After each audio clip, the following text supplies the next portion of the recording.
देर आए दुरुस्त आए। पंजाब रेवेन्यू एक्ट 1967 में 58 साल बाद अहम तरामीम कर दी गई। जमीनी मुकदमात के फैसलों के लिए 60 रोजा मुद्दत मुकर्रर। अपीलों का निज़ाम मुख्तसर और डिजिटल लैंड रिकॉर्ड को कानूनी हैसियत दे दी गई है। इस हवाले से मजीद बात कर लेते हैं महर इमरान से। जी महर इमरान, बताइएगा क्या तफसीलात हैं।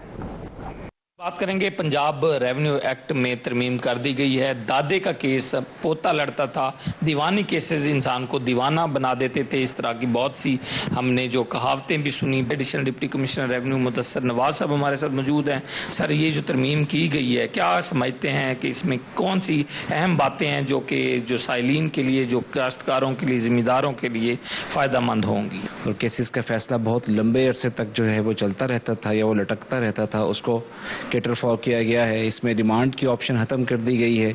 रेवेन्यू ऑफिसर्स के पास जो वनडे का टाइम है उसको स्पेसिफाई कर दिया गया है। 60 दिन के अंदर अंदर उनको अपने केस का फैसला करना है। अगर वो केस का फैसला नहीं करेंगे तो वो केस ऑटोमेटिकली जो है वो असिस्टेंट कमिश्नर के पास ट्रांसफ़र हो जाएगा।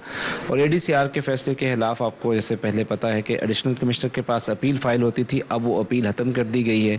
अपील के चैनल कम कर दिए गए हैं। अब अपील जो होगी वो बोर्ड ऑफ रेवेन्यू के पास फाइल होगी। तरामीम है ये फौरी तौर पे नाफिजुल अमल हैं। जो भी केसेस अभी हमारे पास पेंडिंग हैं, जो डिसाइड हो चुके हैं इस तरमीम के आने से पहले, वो इसकी फोर्स में नहीं आएंगे।